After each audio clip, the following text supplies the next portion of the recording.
Hello everyone, कैसे हैं आप सभी लोग। उम्मीद करते हैं आप सभी के सभी लोग सही होंगे। देखिए हम जैव प्रक्रम चैप्टर पढ़ने जा रहे हैं, जो हाई स्कूल का सबसे इम्पोर्टेंट चैप्टर है। तो हम सबसे पहले पढ़ेंगे जैव प्रक्रम क्या होता है। तो वे सभी प्रक्रम जो सम्मिलित रूप से किसका काम करते हैं, सम्मिलित रूप से अनुरक्षण का कार्य करते हैं, उसे क्या कहते हैं, जैव प्रक्रम कहते हैं। जैव प्रक्रम किसे कहते हैं? वे सभी प्रक्रम जो सम्मिलित रूप से किसका कार्य करते हैं, अनुरक्षण का कार्य करते हैं, उसे जैव प्रक्रम कहते हैं। जैसे पोषण व पाचन, श्वसन, परिवहन और उत्सर्जन। भाई एक चीज़ समझो बेटा कि किसी भी कार्य को करने के लिए हमें पोषण की अति आवश्यक होती है। अगर हम किसी कार्य को करने के लिए सोचते हैं या करने जाते हैं तो सबसे पहले हमारे अंदर ताकत होनी चाहिए। अगर हमारे अंदर ताकत नहीं होगी, पोषण नहीं होगा, तो भाई हम कोई काम नहीं कर पाएंगे। तो अनुरक्षण करने के लिए पोषण की बेटा बहुत ज़रूरत होती है। उसी के साथ साथ हम श्वसन के भी बारे में बात करते हैं कि अगर सांस नहीं लेंगे तो क्या होगा। सबको पता है भाई, हम लोग मर जाएंगे। भाई 1 मिनट कोई जल्दी सांस नहीं रोक पाता है, तो 1 मिनट के अंदर अगर 1 मिनट तक कोई भी सांस नहीं रोक पाता, लगभग जो ज़्यादा कोशिश करते हैं वो 3-4 मिनट तक रोक लेते हैं बेटा, और लगभग नहीं। तो हमें इतना पता है कि कार्बन डाइऑक्साइड को हम निकालते हैं और ऑक्सीजन को ग्रहण करते हैं। परिवहन का कार्य किसका होता है? हृदय का होता है। हृदय क्या करता है? हमारे अशुद्ध ब्लड को फेफड़े तक लेके जाता है, और फेफड़े में ऑक्सीजन की मात्रा ज़्यादा होती है, जिसकी वजह से हमारा अशुद्ध ब्लड क्या हो जाता है, प्योर हो जाता है। बच्चा जो भी चीज़ें बेकार होती हैं वो उत्सर्जन के द्वारा हमारे शरीर से बाहर निकल जाती हैं। फिर हम पढ़ते हैं पोषण क्या होता है। जीवों द्वारा ग्रहण किए गए भोज्य पदार्थों तथा अन्य खाद्य पदार्थों। बेटा जो हम भोजन ग्रहण करते हैं और अन्य जो खाद्य पदार्थ होते हैं, उनको सबसे पहले क्या करते हैं, उनका सबसे पहले हम पाचन करते हैं। उनका सबसे पहले क्या करते हैं, उन सभी का सबसे पहले पाचन करते हैं।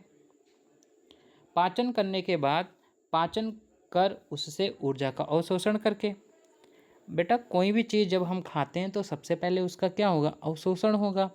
अवशोषण होने के बाद क्या होता है, ऊर्जा का निर्माण होता है। और ऊर्जा का निर्माण जब हमारे शरीर में होता है तो हम करेंगे क्या उस ऊर्जा से? भाई स्टोर करेंगे क्या? ना भाई ना। क्या करेंगे? शरीर की वृद्धि। क्या करते हैं हम? शरीर की वृद्धि और विकास, ये करते हैं पोषण से। भाई कोई भी इंसान होता है तो उसको पोषण की क्यों ज़रूरत होती है? भाई वृद्धि और विकास के लिए। तो हमें भी किसकी ज़रूरत होती है? वृद्धि और विकास के लिए पोषण की आवश्यकता होती है। फिर हम पढ़ते हैं पोषण के प्रकार। पोषण के कितने प्रकार होते हैं? तो पोषण के 2 प्रकार होते हैं, स्वपोषी और परपोषी। स्वपोषी क्या होते हैं? वह जैव प्रक्रम जिसमें जीव अपने भोजन का निर्माण स्वयं करते हैं, उसे स्वपोषी कहते हैं। बेटा जो भी जीव या जो भी प्लांट होते हैं वो अपना भोजन स्वयं बनाते हैं, उसे क्या कहते हैं? उसे स्वपोषी कहते हैं। जैसे हरे पेड़ पौधे प्रकाश संश्लेषण की प्रक्रिया द्वारा अपना भोजन बनाते हैं, ठीक है, उसे क्या कहते हैं? स्वपोषी कहते हैं। परपोषी क्या होता है? वह जैव प्रक्रम जिसमें जीव अपने भोजन का निर्माण स्वयं ना करके, बेटा परपोषी अपने भोजन का निर्माण स्वयं नहीं करते, ये दूसरे जीवों द्वारा निर्मित किए गए भोज्य पदार्थों से पोषण प्राप्त करते हैं। बेटा जो दूसरे भोज्य पदार्थ भोजन बनाते हैं ना, उन्हीं को खा करके ये सभी के सभी लोग पोषण प्राप्त करते हैं, इसीलिए इन्हें क्या कहा जाता है? परपोषी कहा जाता है। आगे बढ़ते हैं। परपोषी के प्रकार की अगर बात करें तो परपोषी 3 प्रकार के होते हैं, प्राणी संभोजी, मृतोपजीवी और परजीवी। प्राणी संभोजी क्या होते हैं? ऐसे जीव जो अपना भोजन ठोस या तरल पदार्थों को ग्रहण करते हैं। ऐसे जीव जो अपने भोजन के लिए ठोस या तरल पदार्थ को ग्रहण करते हैं उसे प्राणी संभोजी कहते हैं। जैसे मेढक हो गया, मानव हो गया। मेढक क्या करता है? ये मेढक है। मेढक क्या करता है? तरल पदार्थ भी ले लेता है और ठोस पदार्थ भी ले लेता है। ऐसे मानव क्या करता है? मानव भी तरल पदार्थ ले लेगा और ठोस पदार्थ भी ग्रहण करता है। मृतोपरजीवी क्या होते हैं? क्या होते हैं मृतोपरजीवी? ऐसे जीव जो अपने भोजन के लिए मृत जीवों पर आश्रित होते हैं। ऐसे जीव जो अपने भोजन के लिए मृत जीवों पर आश्रित होते हैं उसे मृतोपजीवी परजीवी कहते हैं या मृतोजीवी। हम इसे परजीवी ना कहना चाहें तो कह सकते हैं मृतोपजीवी। मृतोपजीवी क्या होते हैं? ऐसे जीव जो अपने भोजन के लिए मृत जीवों पर आश्रित होते हैं उसे मृतोपजीवी पोषण कहते हैं। आगे पढ़ते हैं। परजीवी पोषण क्या होते हैं? ऐसे जीव जो अपने भोजन के लिए जीवित जीवों पर आश्रित होते हैं। ऐसे जीव जो अपने भोजन के लिए जीवित जीवों पर आश्रित होते हैं उसे क्या कहते हैं बेटा? उसे परजीवी कहते हैं। जैसे जोक हो गया, जू हो गया, अमरबेल हो गया। बेटा ये जोक है, ये जू है, ये बेटा हमारा अमरबेल है और ये क्या है बेटा? ये मृतोपजीवी परजीवी हैं। ठीक है, आगे बढ़ते हैं। अभी हमने बात किया था कि स्वपोषी क्या होते हैं? ऐसे जीव या ऐसे पेड़ पौधे जो अपना भोजन स्वयं बनाते हैं। बेटा वो स्वयं कैसे बनाएंगे? प्रकाश संश्लेषण की मदद से।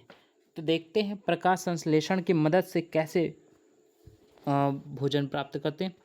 प्रकाश संश्लेषण वह प्रक्रिया है जिसमें पेड़ पौधे अपने भोजन को कार्बन डाइऑक्साइड, जल और प्रकाश की मदद से क्लोरोफिल की उपस्थिति में, किसमें बेटा?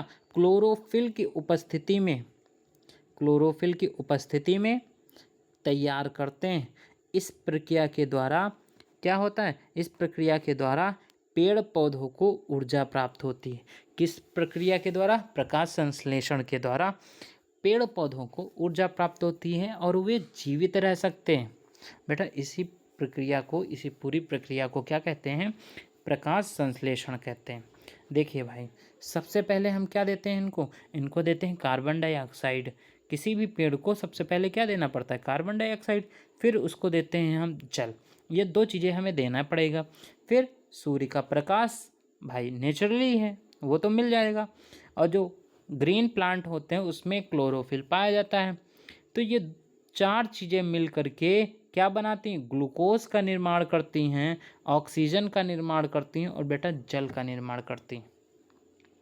इसीलिए कहते हैं जब ज़्यादा पेड़ उगाओगे बेटा तो ज़्यादा वर्षा होगी। लोग कहते हैं कि ज़्यादा पेड़ लगाओगे तो वर्षा ज़्यादा होगी। ऐसे ही नहीं कहते, उन्हें पता होता है प्रकाश संश्लेषण के लिए।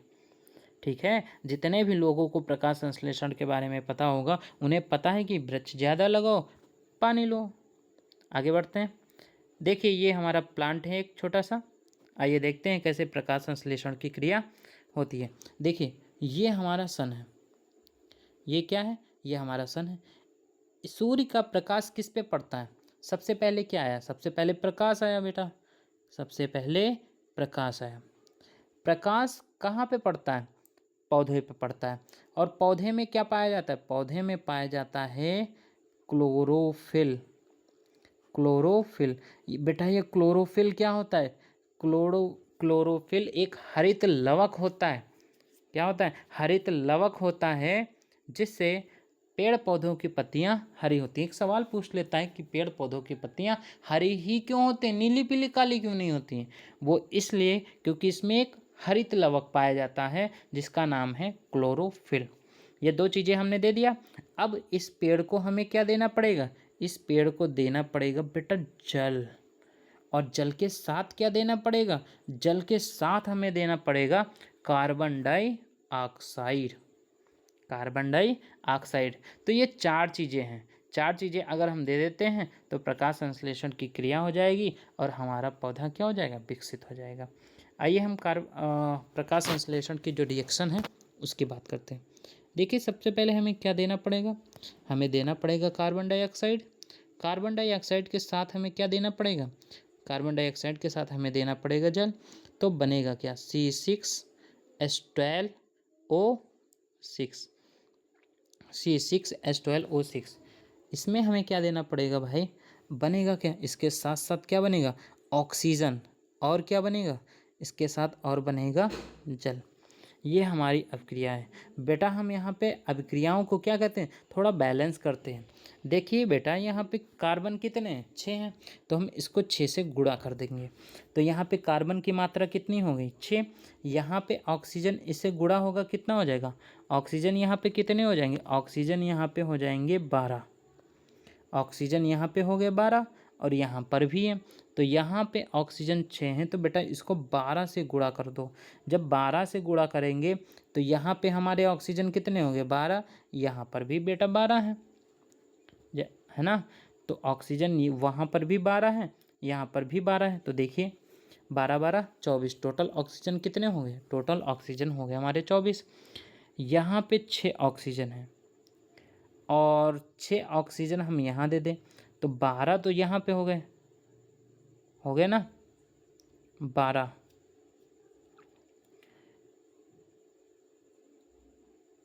और 3 इसको दे दें, 6 इसको दे दें, 6 इसको दे दें, तो 6 यहाँ पे हो गए, 6 यहाँ पे हो गए, और बेटा इसको 6 देंगे, 6 6 12 हो गए।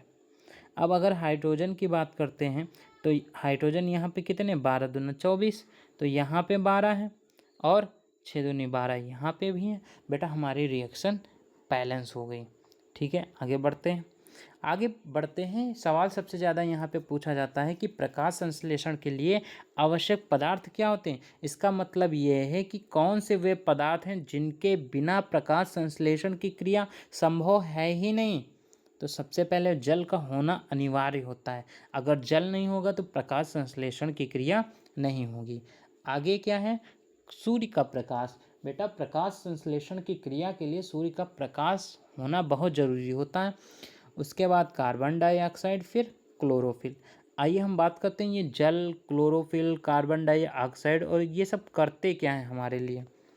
तो देखिए जो जल होते हैं, जल जो होते हैं वो जल के अणुओं को ऑक्सीजन के अणुओं में बदल देते हैं। जल क्या करते हैं, जल जो होते हैं वो जो जल के अणु होते हैं उनको ऑक्सीजन के अणुओं में बदलने का काम किसका होता है, जल का होता है।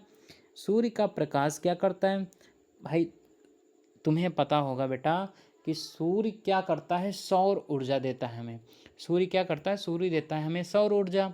और जब पेड़ पौधे सौर ऊर्जा को ग्रहण करते हैं तो वो किस में परिवर्तित कर देते हैं, सौर ऊर्जा को रासायनिक ऊर्जा में बदल देते हैं। तो सूर्य का प्रकाश, पेड़ पौधे क्या करते हैं, सूर्य के प्रकाश को रासायनिक ऊर्जा में क्या करता है, परिवर्तित कर देता है।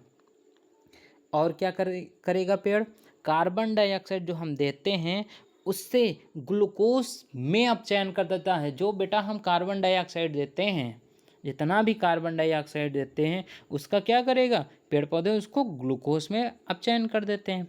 और क्लोरोफिल क्या करता है, क्लोरोफिल सूर्य के प्रकाश को अवशोषित करता है। अगर क्लोरोफिल ही नहीं होगा तो सूर्य का प्रकाश बेटा अवशोषित होगा ही नहीं। आगे बढ़ते हैं। स्टोमेटा क्या होता है, जिसको हिंदी में रंध्र कहते हैं। आइए देखते हैं स्टोमेटा क्या होता है।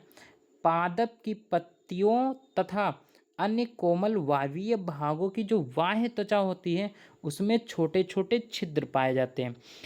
ठीक है, छोटे छोटे छिद्र पाए जाते हैं, किसमें पाए जाते हैं, देखिए फिर से देखिए, जो प्लांट होते हैं उनकी पत्तियों तथा जो कोमल वायवीय भाग होते हैं उनके जो बाहर की त्वचा होती है, बाह्य संरचना, बाह्य त्वचा में छोटे छोटे छिद्र पाए जाते हैं जिसे रंध्र कहा जाता है। ये रंध्र करते क्या हैं, प्रकाश संश्लेषण के लिए गैसों का आदान प्रदान करने का काम किसका होता है, स्टोमेटा का होता है, रंध्र का होता है। एक सवाल यहाँ से पूछा जाता है कि ये बताओ कौन सी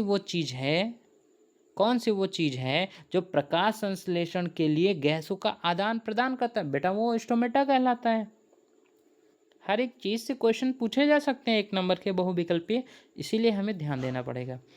इसकी संरचना इम्पॉर्टेंट होती है, बहुत इम्पॉर्टेंट है इसकी संरचना, इसलिए इसकी संरचना ये खुली है और ये बंद संरचना है, जो हमें दोनों पढ़ना पड़ेगा। दोनों के चित्र भी इंपॉर्टेंट है, बना लीजिएगा आप लोग।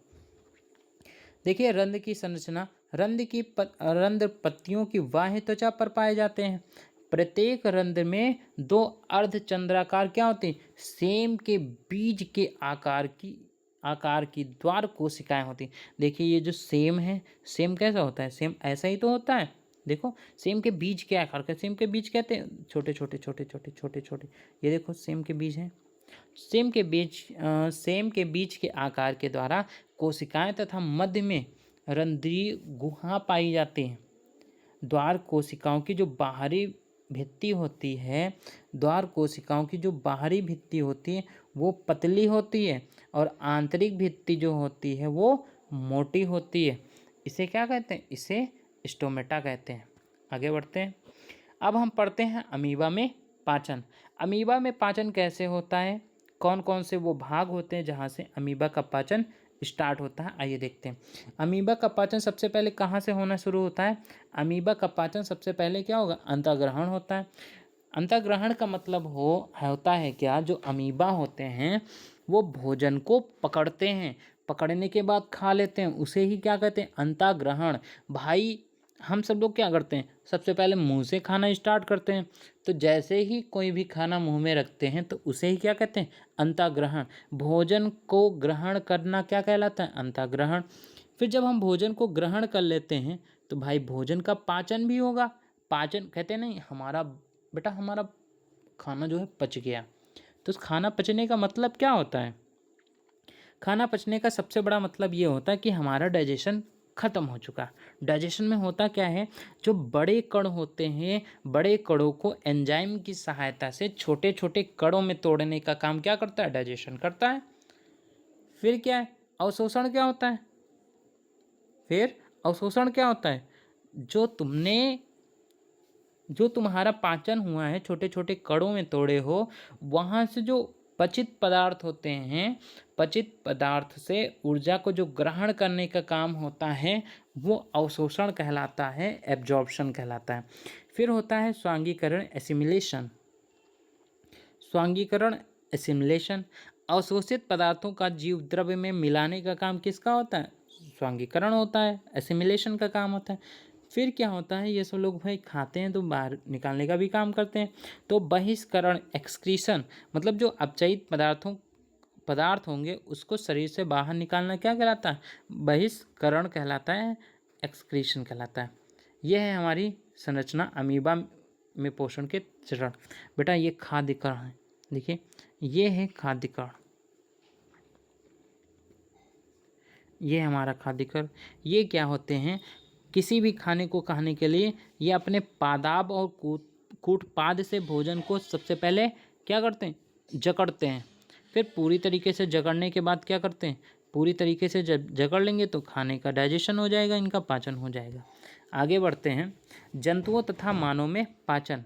जंतुओं में पाचन कैसे होता है, मानव में पाचन कैसे होता है, इसके बारे में हम बात करते हैं।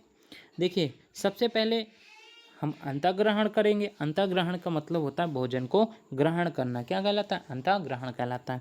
फिर हम क्या करेंगे, भोजन का पाचन करेंगे। पाचन में क्या होता है, बड़े कण जो होते हैं उनको एंजाइम की सहायता से छोटे छोटे टुकड़ों में तोड़ने का काम जो होता है वो किसका होता है, पाचन का होता है, डाइजेशन का होता है। फिर होता है अवशोषण। अवशोषण क्या होता है, खाद्य पदार्थों से ऊर्जा अवशोषण करना क्या कहलाता है, अवशोषण कहलाता है। फिर होता है स्वांगीकरण। स्वांगीकरण क्या होता है, जो अवशोषित ऊर्जा होती है उसमें अवशोषित ऊर्जा को जीव द्रव्य में मिलाने का काम किसका होता है, स्वांगीकरण का होता है, एसिमिलेशन का होता है। फिर होता है उत्सर्जन, एक्सक्रीशन। उत्सर्जन का काम क्या होता है, अपचयित भोज्य पदार्थों को शरीर से बाहर निकालने का काम किसका होता है, उत्सर्जन का होता है। आगे बढ़ते हैं। देखिए बेटा ये चित्र ध्यान से देखिएगा। सबसे पहले हम भोजन की स्टार्टिंग कहाँ से करते हैं, सबसे पहले हम भोजन की स्टार्टिंग करते हैं माउथ या माउथ कैविटी से। उसके बाद हमारा भोजन कहाँ जाता है, यहाँ यहाँ फिर्निक्स में हमारा भोजन जाता है। फिर एसोफेगस के द्वारा सबसे पहले हमारा भोजन कहाँ जाता है? स्टोमच में जाता है। स्टोमच में जाने के बाद हमारा भोजन इस स्मॉल इंटेस्टाइन में जाता है और स्मॉल इंटेस्टाइन से लार्ज इंटेस्टाइन के होते हुए रेक्टम एनस के द्वारा हमारा भोजन बाहर निकल आता है। आगे पढ़ते हैं। मानव में पाचन। मानव में पाचन अभी मैंने बताया, मानव में पाचन कहाँ से होता है? सबसे पहले मुख से होता है, फिर गृहिका से होता है, फिर अमाशय से होता है, फिर ग्रहणी व क्षुद्रांत में पाचन होता है, फिर बृहदांत व मलाशय में पाचन होता है। ठीक है, यह अभी मैंने चित्र में बता दिया, ये शॉर्ट चित्र है। ये एसोफेगस है बेटा, ये क्या है? ये एसोफेगस है। और एसोफेगस के बाद स्टोमच में, स्टोमच का डायरेक्ट रिलेशन हमारे स्मॉल इंटेस्टाइन में है। स्मॉल इंटेस्टाइन से लार्ज इंटेस्टाइन के द्वारा एनस से हमारे बाहर निकल जाता है। अब पढ़ते हैं दांत। भाई सबसे पहले ये बताइए कि हम पढ़ेंगे डाइजेशन इन ह्यूमंस, मानव में पाचन। मानव में पाचन के लिए सबसे पहले मानव में पाचन कहाँ से स्टार्ट होता है? मुंह से। तो मुंह में पाचन के लिए सबसे ज़्यादा जरूरी कौन होते हैं? दांत। तो दांतों के बारे में हम बात करते हैं। दांत जो होते हैं वो मुंह या जबड़ों में स्थित छोटे सफ़ेद रंग की संरचनाएं होती हैं जो बहुत सी कशेरुकी प्राणियों में पाया जाता है। दांत जो होते हैं भोजन को चीरने, चबाने आदि के काम आते हैं। कुछ पशु शिकार करने एवं रक्षा करने के लिए भी दांतों का उपयोग करते हैं। ये जो दांतों का निर्माण होता है वो कठोर तालु के बीच में होता है। इसका जो अध्ययन होता है, दांतों का जो अध्ययन होता है उसको क्या कहते हैं? उसको एडेंटियोलॉजी कहते हैं, ओडोंटोलॉजी। मनुष्य में 4 प्रकार के दांत होते हैं, जिसमें कृंतक होता है, रदनक होता है, अग्रचर्वणक होता है, चर्वणक होता है, इंसीजर होता है, कैनाइन्स होता है, प्रीमोलर होता है, बेटा मोलर होता है। अब देखिए ये जो कृंतक होते हैं, कृंतक कितने पेयर होते हैं? 2 पेयर होते हैं।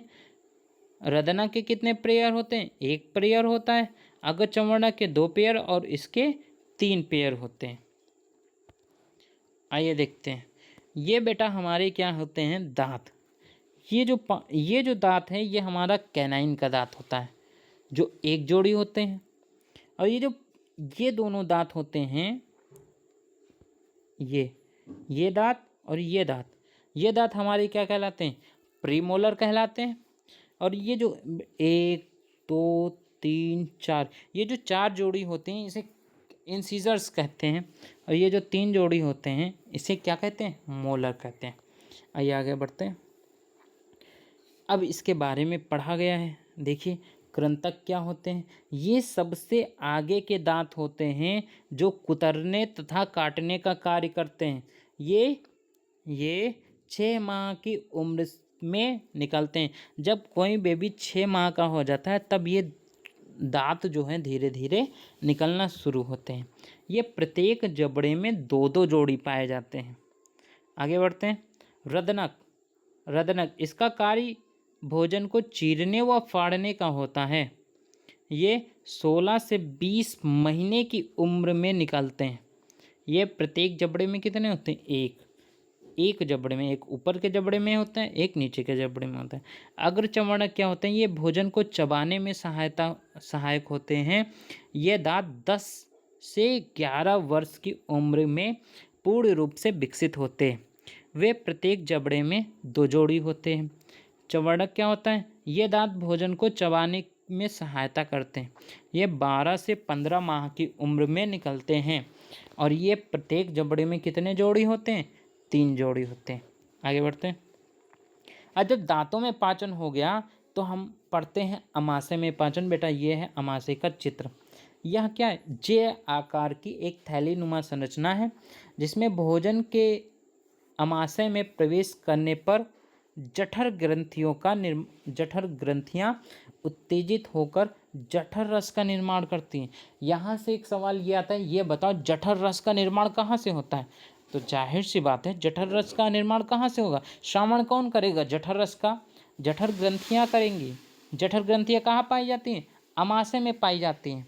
आगे पढ़ते हैं। जठर रस में 97.99% क्या होता है? जल होता है, श्लेष्मा होता है, हाइड्रोक्लोरिक अम्ल तथा पेप्सिन एंजाइम होते हैं। जल में अमाशय में क्या क्या होते हैं? सबसे पहली चीज़ देखिए, जल में जल पाया जाता है, श्लेष्मा पाया जाता है, हाइड्रोक्लोरिक अम्ल पाया जाता है और पेप्सिन एंजाइम पाया जाता है।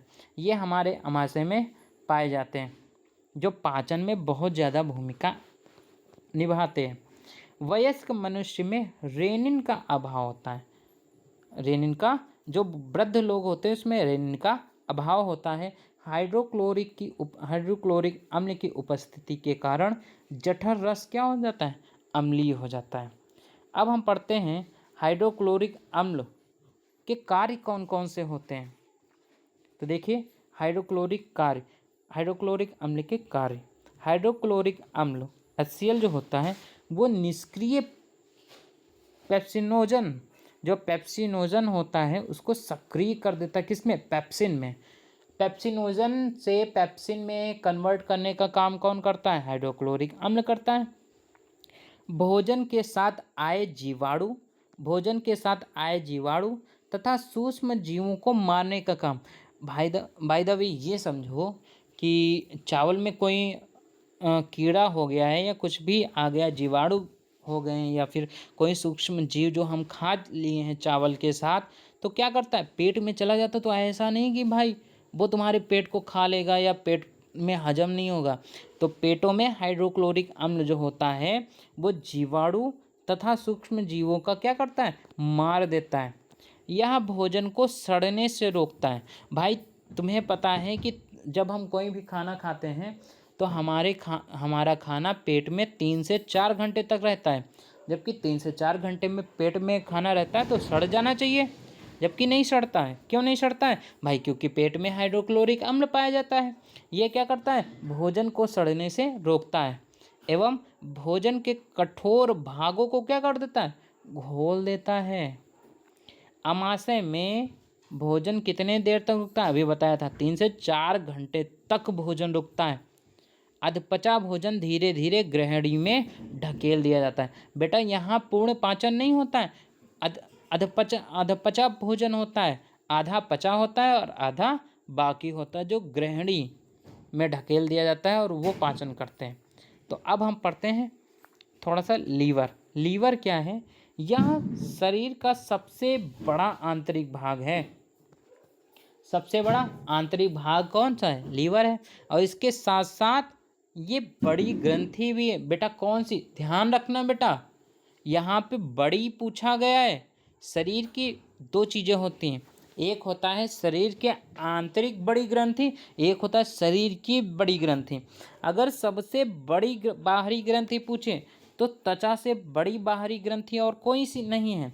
लेकिन अगर सबसे बड़ी आंतरिक ग्रंथि पूछे तो बेटा लीवर से बड़ी और कोई आंतरिक ग्रंथि नहीं है। और सबसे बड़ा अंग क्या होता है? यकृत होता है। यह लगभग 15 से 22 सेंटीमीटर लंबा और इसका वजन कितना होता है? 1.5 किलो, मतलब 1.5 किलो वजन होता है इसका। यह उदर गुहा में दाहिने ओर उपस्थित होता है। यह डायफ्राम के नीचे और अमाशय के ऊपर पाया जाता है। इसमें पित्ताशय होता है जो पित्त रस एकत्रित करता है। यहाँ से भी एक सवाल कभी कभी पूछ लेता है, कौन सा? कि ये बताओ पित्त रस कौन एकत्रित करता है या पित्त रस का श्रावण कौन करता है? भाई पित्ताशय। पित्ताशय जो होता है वो पित्त रस का श्रावण करता है। आगे बढ़ते हैं। अब ये पित्ताशय क्या होता है? क्या चीज़ है पित्ताशय? यह नीले रंग की लगभग 8 सेंटीमीटर लंबी, क्या है? यह नीले रंग की लगभग 8 सेंटीमीटर लंबी तथा 4 सेंटीमीटर चौड़ी अंडाकार थैलीनुमा संरचना होती है। यह यकृत से निकले पित्त रस का संचय करती है। ये पित्ताशय क्या करता है? यकृत से जो पित्त रस निकलता है उसको स्टोर करता है और जल को सोखकर उसे गाढ़ा बनाता है। पित्ताशय जो होता है पित्त रस को स्रावित करता है। अभी मैंने बताया था कि पित्त रस का स्रावन कौन करता है? पित्ताशय। और पित्ताशय क्या करता है? वसा का पाचन करता है। जो पित्त रस होता है बेटा वो वसा का पाचन करती है। आगे बढ़ते हैं। अब बढ़ते हैं हम अब पढ़ते हैं हम पित्त रस यकृत का पाचन, सॉरी यकृत का कार्य क्या होता है? पित्त रस का कार्य करता है कौन? यकृत जो होता है पित्त रस का कार्य करता है। यह वसीय या वसा को इमल्सीकरण कर देता है। इमल्सीकरण मतलब घोलने का काम। जो घोलने का काम होता है वो किसका काम होता है? यकृत का होता है। यह भोजन की लुगदी को अम्लता में समाप्त करके उसे क्षारीय बनाता है। जो भोजन होता है वो लुगदी होता है, मतलब बहुत ठोस होता है। उसे क्या करता है? उसे क्षारीय बनाता है और आत की क्रमानुकुंचन गति को बढ़ा देता है। बेटा क्रमानुकुंचन गति का मतलब होता है भोजन को धीरे धीरे आगे बढ़ाना। क्या कहलाता है? क्रमाकुंचन गति कहलाता है। आगे बढ़ते हैं। यकृत और क्या करता है? यकृत हिपेरिन का निर्माण करता है। जो लीवर होता है वो हिपेरिन का निर्माण करता है। यह प्रतिस्कंदक होता है जो रुधिर वाहिनियों में रक्त को जमने से रोकता है। सबसे इम्पोर्टेंट सवाल ये है कि रुधिर में जमने से रोकने का काम किसका होता है? हिपेरिन का होता है। और हिपेरिन किसका कार्य करता है? यकृत का। अगला होता है फाइब्रिनोजन और प्रोथ्रोम्बिन। फाइब्रिनोजन और प्रोथ्रोम्बिन। जो यकृत होता है, जो लीवर होता है, वो फाइब्रिनोजन और प्रोथ्रोम्बिन का भी निर्माण करता है। जो कभी कभी ये देखे होगे कि चोट लग जाती है और वहाँ पे रेड रेड क्लॉटिंग बन जाती है। वो क्यों बनती है? अगर क्लॉटिंग नहीं बनेगी तो ब्लड हमारे शरीर का पूरा निकल जाएगा। क्यों निकल जाना चाहिए? जबकि वो नहीं निकलेगा। क्यों नहीं निकलेगा भाई? लीवर का काम होता है कि जो फाइब्रिनोजन होते हैं और प्रोथ्रोम्बिन होते हैं उसका निर्माण कर देता है। और वो चोट लगने का रक्त होता है उसको थक्का बना देता है, क्लॉटिंग बना देता है, वो जमने नहीं पाता है। आगे देखें, जम जाता है, सॉरी।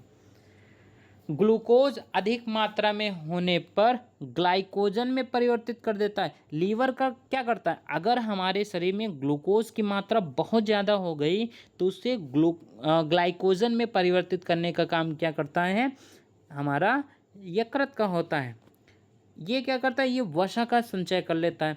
जो फैट है उसको स्टोर कर लेता है। यकृत क्या करता है? अमोनियम को यूरिन में बदल देता है। इम्पॉर्टेंट सवाल है, पूछा जाता है कि अमोनियम को यूरिन में बदलने का काम किसका होता है? यकृत का होता है, लीवर का होता है। ठीक बेटा। विषैले पदार्थों को यकृत कोशिकाएं निष्क्रिय बनाकर शरीर की रक्षा करती हैं। लाल रुधिर कण प्रोटीन का निर्माण यकृत से ही होता है। आगे बढ़ते हैं। बस बेटा आज की क्लास यहीं समाप्त होती है। हमारा जय प्रक्रम चैप्टर में जो पोषण चैप्टर था, पोषण पॉइंट था, वो पूरा का पूरा ख़त्म हो गया। नेक्स्ट टॉपिक में हम क्या पढ़ेंगे? श्वसन। क्या होता है श्वसन, उसके बारे में बात करेंगे। अब हमें दीजिए इजाज़त। Thank you very much. बहुत बहुत धन्यवाद।